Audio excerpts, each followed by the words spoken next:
नमस्कार विद्यार्थी मित्रांनो, गुड इव्हनिंग सर्वांना. आपण ओजेचे जवळपास 3 लेक्चर पाहिलेत.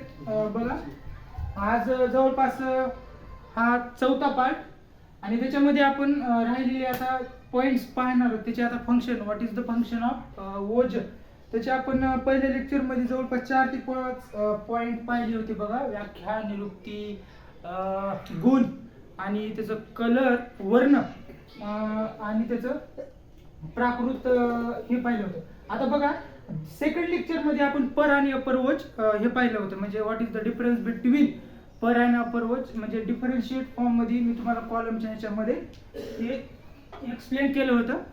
आता ह्या पार्ट मध्ये आपण ओजाचे कार्य पाहू आणि आता बघा, वन बाय वन पाहू त्याचे काय. What is the function of ओज.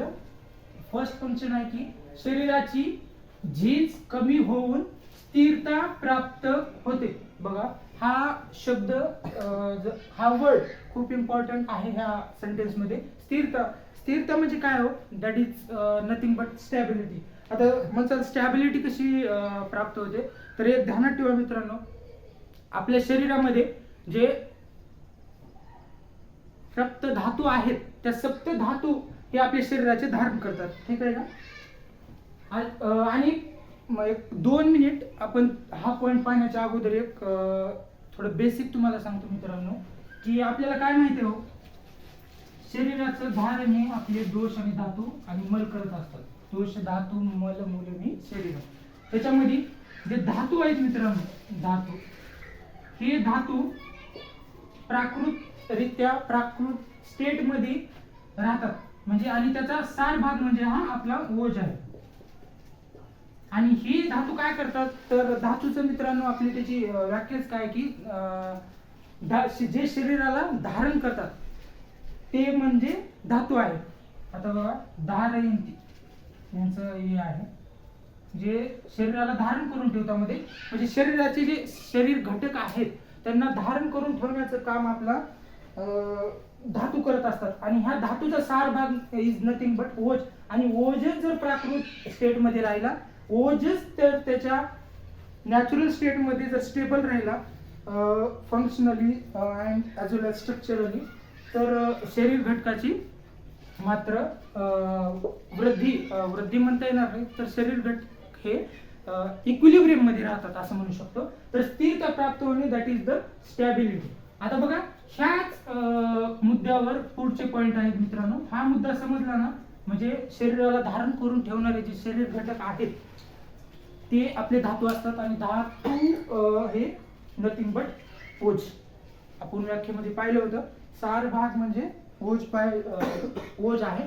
आता हा झाला पहिला पॉइंट. आता सेकंड पॉइंट काय म्हणतो, सेकंड पॉइंट म्हणतो स्वर वर्ण, म्हणजे काय, स्वर वर्ण प्रसारण. ठीक आहे, म्हणजे सिंपल मध्ये जर म्हणजे स्वर आणि वर्ण प्रसन्न असतात. मग आता याचं काय म्हणजे हे आहे हो, तर मित्रांनो बघा, आता वर्ण जो आहे आपल्याला माहिती, आपण आता ते धातू शिकता आपण थोडं इन डिटेल पाहू. आता मी तुम्हाला म्हणजे शॉर्ट मध्ये सांगतो की वर्णचं आणि ओजाचं काय कोरिलेशन आहे. आता मित्रांनो आपल्याला माहिती आहे, रसधातू, जर रसधातू प्राकृत अवस्थेमध्ये जर असला ना, तर वर्ण आपला हा म्हणजे एकदम प्राकृत अवस्थेमध्ये असतो. म्हणजे whatever in according to dosha, ते आता त्याला त्या पार्ट मध्ये डिफरंट आहे, तेव्हा आपण इन डिटेल पाहूयात. फक्त तुर्तास एवढं लक्षात ठेवा, जर रसधातू जर प्राकृत असला तर वर्ण हा पण प्राकृत अवस्थेमध्ये राहतो.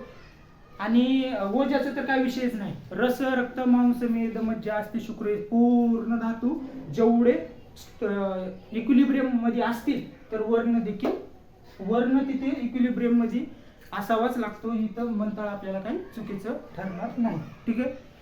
आणि स्वर, आता स्वर कसं आहे हो, आता बघा मित्रांनो, आपण म्हणतो की जे कफ दोषाचे, कफाधिक्याचे जे व्यक्ती आहेत त्यांच्यामध्ये ना हा म्हणजे हा गुण थोडा जास्त अधिक हे म्हणजे अधिक मायने हे होतो ह्याच्यामध्ये. स्वर हा स्निग्ध असतो. कफ दोषाचं जे आधिक्य असणारे लोक असतात त्यांच्यामध्ये हा स्वर असतो. आणि कफ दोषाचं आधिक्य म्हणजे नथिंग बट ओज, हा थोडं अधिक प्रमाणामध्ये त्यांच्यामध्ये आपल्याला पाहायला मिळतो. म्हणून स्वर आणि वर्ण प्रसारण, that is the function of ojas, is the next point. And third point is that, third point काय म्हणतो की बाबा, बलवर्धी. सोपं आहे. काय बलवृद्धी होणारच ना. सर्व शरीर घटक हे आपले शरीर घटकाची झीज नाही होणार, ते स्टेबल राहणार, ते इक्विलिब्रियम मध्ये राहणार आणि फायनली शरीराचं ते धारण करतील आणि धारण केल्यामुळे आपलं बल मात्र बलाची मात्र वृद्धी होते, म्हणजे आपण कोणतेही काम करण्यामध्ये सक्षम राहू. आता ह्याचाच पॉइंट, याचं कोरिलेशन बघा कुठं बघायचं आहे बघा, म्हणजे 6व्या पॉइंट मध्ये. आता बघू वन बाय वन, पण याचं कोरिलेशन 6व्या पॉइंट मध्ये नीट येतं बघा. प्राणधारणा करणे. आता प्राणधारणा म्हणजे काय मित्रांनो, आपण सेकंड लेक्चर मध्ये पर आणि अपर ओज शिकता पाहिलं होतं बघा की पर ओज हा शरीरामधला आपला श्रेष्ठ आहे, श्रेष्ठ आणि प्रधान आहे तो, आणि अपर ओज हा अश्रेष्ठ आणि श्लेष्मिक आहे. तर प्राणधारणा करणे म्हणजे आपल्या शरीरामधला जो प्राण आहे तो टिकून ठेवण्याचं, म्हणजे शरीर घटक टिकून ठेवण्याचं काम हे ओज हा करत असतो. म्हणजेच ओज पर ओज शरीरातून क्षय झाला आपला मृत्यू निश्चय आहे, असा हा पॉइंट 4था सांगतो. आता 5वा पॉइंट काय म्हणतो बघा, हा झाला 4था. हा 5वा पॉइंट ज्ञानेंद्रिय आणि कर्मेंद्रिय कार्यक्षम ठेवतो. आता ज्ञानेंद्रिय आणि कर्मेंद्रिय आपल्याला मित्रांनो माहिती आहे, ह्याच्यामध्ये पण 2 टाईप आहेत बघा, बाह्य ज्ञानेंद्रिय कर्मेंद्रिय आणि अभ्यंतर ज्ञानेंद्रिय कर्मेंद्रिय. आता हा पॉइंट मी इथे नोट केलेला नाही, पण तुम्हाला मी सांगतो. बाह्य ज्ञानेंद्रिय कर्मेंद्रिय म्हणजे आता हस्त पाय आता आपले हे, आणि अभ्यंतर जर म्हणलं ना मित्रांनो, आपलं मन किंवा बुद्धी आत्मा हे अभ्यंतर इंद्रिय येतात, त्यांना देखील हा कार्यक्षम ठेवतो. आता बघा मनाचे मित्रांनो बघा विषय ग्रहण होतात, ज्ञानेंद्रिय त्याचे आता हातपाय तर आपण चालू शकतो, डोळ्याने नीट पाहू शकतो, आपल्या नासाने आपण व्यवस्थित त्याचं ग्रहण करू शकतो, म्हणजेच थोडक्यामध्ये स्मेल आपण प्राकृत ह्याच्यामध्ये घेऊ शकतो. जर आपला नोज हा म्हणजे हा नोज आपला जर व्यवस्थित कार्य करत असेल तर आपल्याला स्मेल देखील व्यवस्थितच येतो, असं आपल्याला म्हणताना काही वावगं नाही. आणि आता राहिला विषय अभ्यंतर हा, तर आता आंतरिक कोणचे आहेत बघा कर इंद्रिय, तर मन एक मेन आहे. तर मनाचे विषय कोणकोणचे आहेत मित्रांनो बघा, बुद्धी म्हणा किंवा धी धृती स्मृती असं पण म्हणा, आणि हे विषय जे आहेत ना आपल्याला ते ग्रहण होतात. त्याच्यामुळे आता बुद्धी जर फॉर एक्झाम्पल म्हणलं तर आपली आपण म्हणतो की बाबा आता ही गोष्ट पर्टिक्युलर मला आत्ता लक्षात राहते, नाही मला थोडं रिपीट वाचून लक्षात राहते.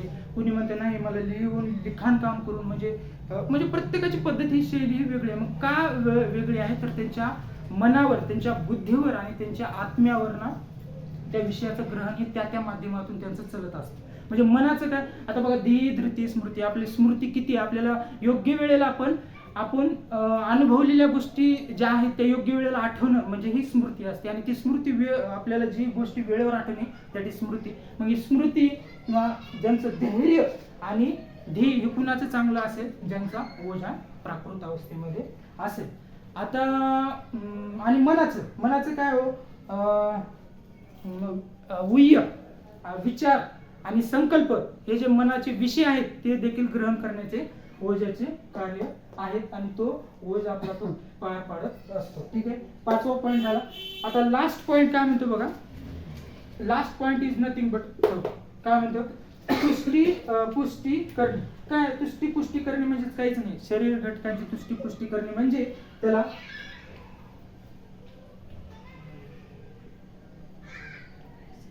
तृप्त करणे. तुष्टी म्हणजे काय हो, तृप्त करणे म्हणजे जे शरीर घटक आहेत त्यांना तृप्त आणि त्यांना पुष्टी म्हणजे काय, आपण त्याला म्हणू शकतो की स्टॅबिलिटी देणे, त्याला स्टॅबिलिटी देऊन त्याला मजबूत रित्या त्याचं कार्य पार पाडण्यास त्याला भाग पाडणे, दॅट इज द तुष्टी पुष्टी करणे.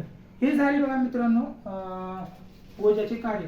मे बी ह्याच्या व्यतिरिक्त अजून एखादी 2 कार्य असतील, मॅक्झिमम मी कव्हर करण्याचा प्रयत्न केला आहे.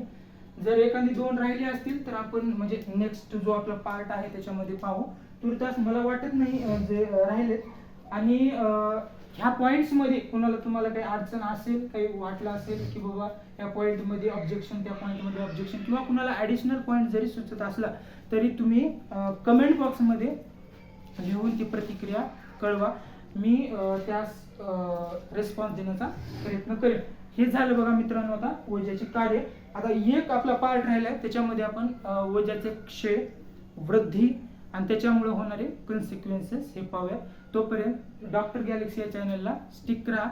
भेटूया पुढच्या पार्टमध्ये. धन्यवाद.